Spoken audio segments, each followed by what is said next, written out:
What's up, guys? I didn't think I was going to come on today, but as it turned out, everything worked out. So I did do an interview with Mark Sebastian yesterday, which came out well. I've been trying to set it up so that there's a good split screen for the interview. You know, the interview looks a lot different when we actually tape it than when you see it, because over Skype, it can be hard to get the, for some reason the Skype version I have, the split screen doesn't work right. Anyway, so I did the interview, and I'm not going to do it this way again, because the way I had to do it was I could see Mark, but he couldn't see me, because I had to use the stream to record my stream of myself in a certain way that made it so he couldn't see me. So that wasn't so great. Anyway, let's get on to the market as we enter holidays. For some reason I was thinking today was the holiday at first, but obviously that's not till tomorrow. Market is open today. We were up a lot overnight, and we kind of gave it back as we came into the late hours of last night. Let's take a look at the E-minis as we move through the overnight session here.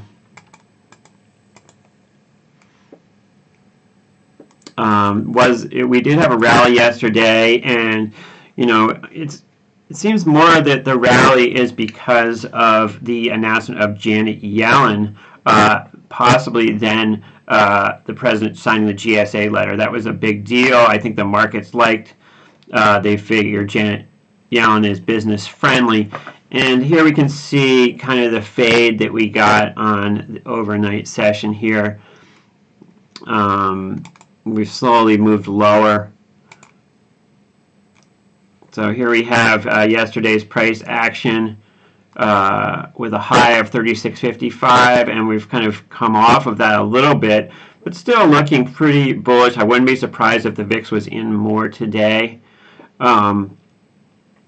with VIX futures up just slightly. The front month up 11 cents, second month up 5 cents. VXX closed 1855 yesterday. It looks like we're 1830 something right now. Why is my headphone? I can't hear anything on my headphones. Let's see. Can you guys hear me? Very strange. Anyway, doesn't matter. So I ended up actually turning my position into a calendar yesterday. So if we look, and this doesn't show the position so well. Let's see if I can center this better. But essentially, I'm long a bunch of March and June puts. I sold some Ds against it yesterday when VXX dropped below 18 for a little bit. It looks like it could do that again today, but and then I was just kind of trading back and forth. VXX rallied back to like 1820. I bought another couple June puts. Then when it faded back below 18, I sold a couple Ds, that kind of thing. This calendar is pretty nice. Let's look at it as a let's look at an actual visual representation of the position here. If we go to risk profile under Thinkorswim, and it's centering it at a weird place. That's strange. Let's see if we can fix this here.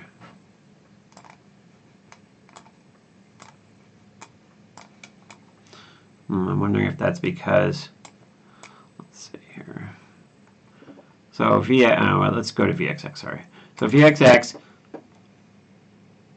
here's the position.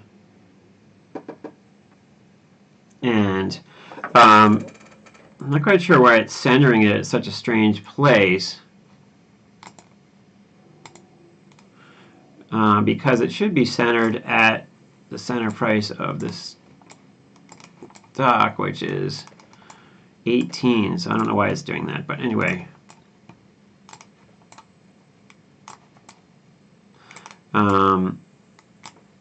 I'm going to have to see how to fix that. But anyway, it should be showing us that our break-even points here are are between like 16 and 19, somewhere on expiration here. And I'm doing a terrible job of this.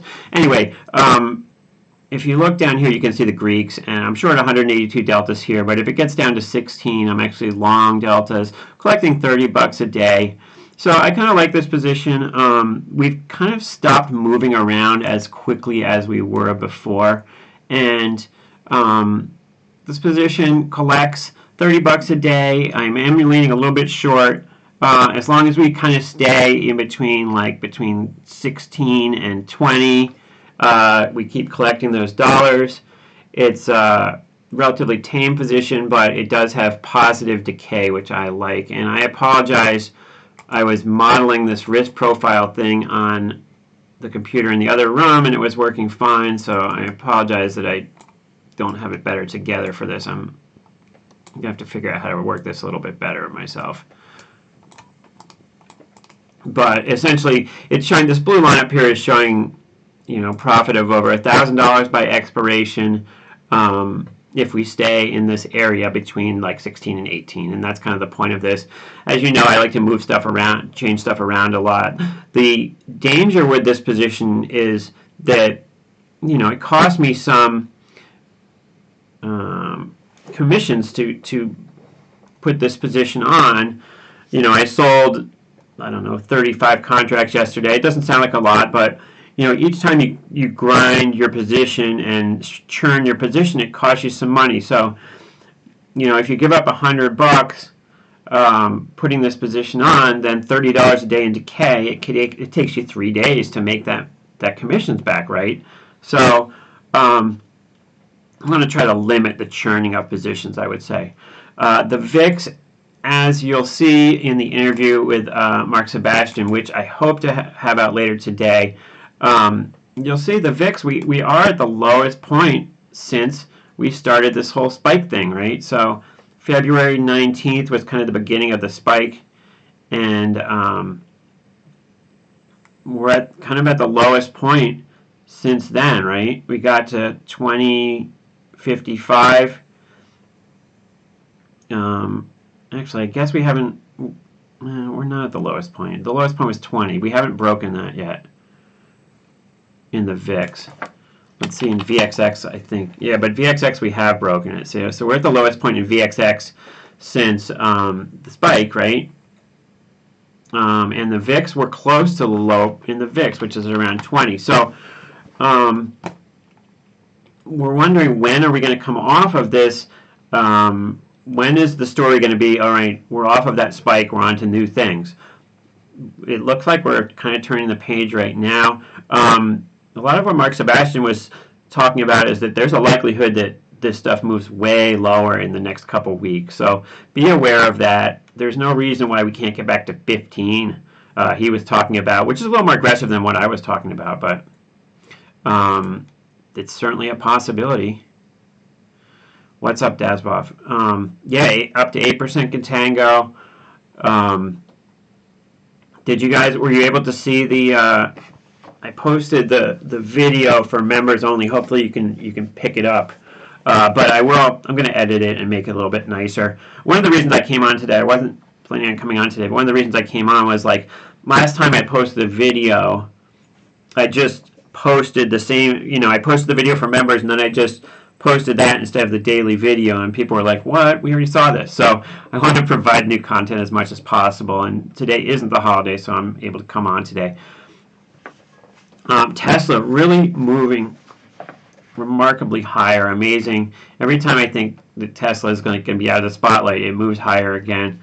I wish I was on the boat. If you translate this Tesla into pre-split, it's really, really getting high now. Quick look at Tesla chart here, and just amazing. I do have another couple interviews coming up too, so stay tuned for that. But yeah, it feels like the VIX could just melt away today, and we could push. We could go below 21 today. It just feels like nothing's going on. If you notice, the daily range is getting narrower and narrower. This stuff is just, the market's just kind of slowing down, right? And it takes a little time for that to translate into the VIX moving lower and stuff. But if you're long premium, you're just not making money. Now, of course, there's a case for the VIX to go back to 40, but we're talking probabilities here, and it just feels like the market is just kind of slowing down. You know, for news outlets, it's not nearly as exciting. Having Trump go away is going to be less exciting for them, and obviously Trump's not completely going away. But Trump has been on camera less in the last month than he usually is in a day, something like that. I saw the stat that said he averages 48 minutes a day on camera, and also all of those like stats about his tweets and everything, he's been very, very quiet compared with usual. You know, and a lot of people know me as a liberal. I've said that I'm a liberal on this program before, but you know, Biden doesn't represent any of the things that I vote Democrat for, really. I mean, he's very, very central, and he's not, you know, it's the return to the status quo, if you will. It's not, you know, he's not a figure of change as far as I can tell. He's probably going to do some stuff that Democrats like in the first couple weeks in office, you know, some of these presidential things where he reverses some of the Trump things, but he's really not, you know, he's not like, he doesn't represent like the Democratic, like the progressive view at all, and I don't think that he is going to, you know, he's going to say, well, we have to work with the Republicans, and he's not going to do any of the things that are so popular in the U.S. that, you know, for example, single-payer health care or Medicare for all. 70% of the U.S. wants it, but he's not going to do it, of course. Green New Deal. A lot of people want the Green New Deal. He's not going to do it. All these things he's really not going to do. So, you know, it goes back to like, I don't like either party, and it's just going to be gridlock in Washington. But the markets like to know what's going to happen ahead of time. And right now, they can kind of foresee what's going to happen coming up. We still have the Obamacare out there, and you know, there's a lot of speculation that Obamacare was going to get struck down, but from what I can tell so far, as far as the cases that have been before the Supreme Court so far, it didn't get stricken yet. And I don't know if that's like the end of it, or the main case hasn't come up yet or something, but Obamacare seems to be hanging in there for the moment. We will see what happens moving forward. You know, the interview, if you watch the Mark Sebastian interview compared with my interview with Stephen Aniston, totally different viewpoints. And so I kind of pushed Mark to make the case for a higher VIX, because, you know, Stephen Aniston was talking about, oh, we could stay in the 20s for months, but it feels now like we're going to slip below 20 here in the VIX, and we could move much lower than that. So we'll have to wait and see on that one. There's been this big rally in the market, but a lot of stocks have not participated. We'll see what that means moving forward. Some of these monsters of tech might take a back seat while some of these other industries sort of catch up. Mark Sebastian was mentioning the restaurant industry for one. I know that a lot of these industries have been devastated. It really feels like we haven't seen the true economic effects of this crisis, which continues. You know, right now, there's a lot of crisis going on in the U.S., and a lot of businesses are forced to close again, and we haven't seen that reflected in the stock market. The stock market hasn't sold off at all, right? So all of these things are going to, you know, they're going to come to roost at some point. The loss of jobs, the loss of business, all of this stuff, this negative economic stuff due to the explosion of COVID right now, it's not translating into the market in any way. And, you know, maybe it never will, but it just seems strange that it doesn't get reflected here, because I know people are suffering out there. We'll see. There's a lot of speculation that this Thanksgiving is going to be a super spreader for COVID and could be crucial exactly how many people, meet up with families and how many people kind of spread the virus versus being kind of staying home and kind of waiting this one out. So we won't know about that, of course, for a couple weeks because it takes a couple weeks for all this stuff to come through. I know that hospitalization, there's something like 85,000 people in hospitals in the United States with COVID right now. So I know that that's exploding. That's a lot. That's the single most important thing that I think about for like my parents is you don't want your elderly parents to get COVID right now when the hospital beds are full. And I don't think they're completely full where I am, but they're getting closer to that, and it's a scary thing. So that's kind of where we are. I'm speculating, which is kind of an easy speculation, that we're going to see this huge anti-vaxxer movement come again in the United States, where people, if there's one person that gets sick from the vaccine, nobody's going to want to take it, this kind of thing. Once again, I'm kind of repeating part of the interview from yesterday, so go watch the interview. I'm not going to repeat any more of it. I will drop it at some point today. We'll see what happens. The market seems calm right now. Not moving and just having a narrow range is the same thing as a rally, and actually even quote-unquote better than a rally for the VIX. If we just sit kind of in the same spot, that puts more and more pressure on the downside, because as days go by, the realized volatility goes lower, and people look at those stats. You get a couple days where nothing moves. People start to pull up their charts and look at the realized volatility and see it way lower than the options prices, and that's when the VIX comes in. If we take a look at SPX option prices, I've been doing this a lot lately. You can see some over my left shoulder there. The front week prices, now this is due to the holiday a little bit, but front week prices, look, 2 days to go, 12%. 5 days to go, 13. 7 days, 18, 19, 20. And then as we move out in time, the highest it gets is like 27, 200 days out. But I would expect even those numbers to come in. Here's 28, 750 days out. I would expect even these numbers to come in because the long-term average is lower than that. So I would expect even those numbers to come in as we move forward here. But we could have some serious vol crushage. Mark W. says, I'm still amazed VIX is over 20. No one's talking about it. You're a schmuck. Anti-God says I'm a schmuck. And it held that for review. I'm going to let it show his comment that I'm a schmuck.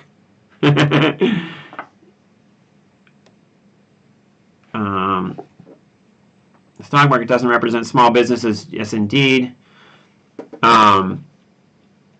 Yeah, so that's kind of where we are right now. I don't want to be like, this is called a short vol show, but that doesn't mean my forecast is always that vol is going to go down, of course. We are at pretty much the low for a while, so I wouldn't be surprised if we have a little pop right now. However, if we do look at the VIX term structure, we can go to VIX Central real quick.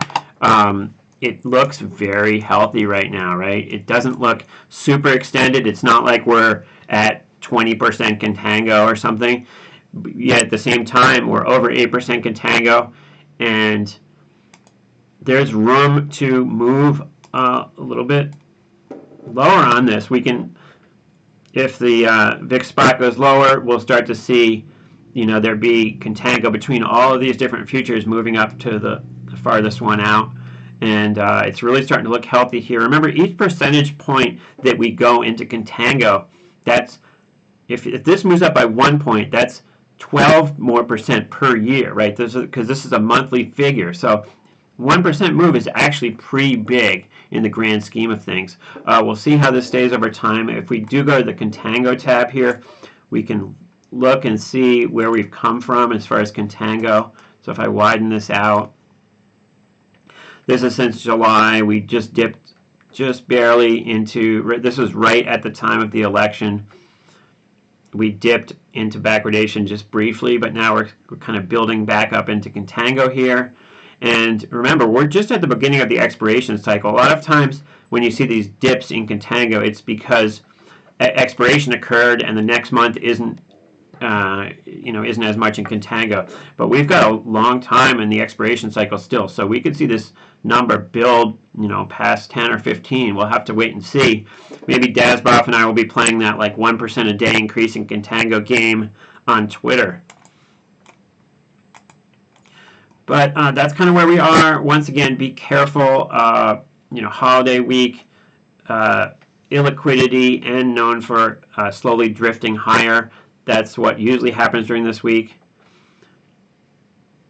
Am I bearish? I'm not. I'm never anything on the VIX short term, but long term, I'm certainly short. I'm short VXX right now. My position on short term for the VIX is it's unknowable what's going to happen in the very short term. Your guess is as good as mine, but obviously these products have several things in their favor long term to be short. And right now, like I said, I have a hedge position in VXX. I can pull up my Greeks once more. I'm short like 200 deltas or something, but down $1, I'm no longer short. See, if you look here, my gamma is 235. What that means is that for each dollar this moves down, I get longer by 235 deltas. So I'm short right here, but down $1, I'll be a little bit long. And so my position as it is at the moment is the perfect thing for me is we move down $1 and just sit there. Yeah, and you guys are welcome to call me a schmuck or say whatever negative stuff about me or whoever in chat, as long as it's not too personal. I'm open to your criticism. Please criticize away. And there you go. All right, thanks for watching, everybody. Hey, nice to see you on the thing again, Anti-God. And everybody else, thanks for coming on. Friday. I will be on Friday, so look out for that then. Check out the Mark Sebastian interview. It should be out later today. And we discuss how he and I know each other and his history and my history, a little bit more on that. All right, guys, thanks for coming and tuning in. Make some money today in the stock market, I'm hoping to, and we'll move forward from there. See you next time.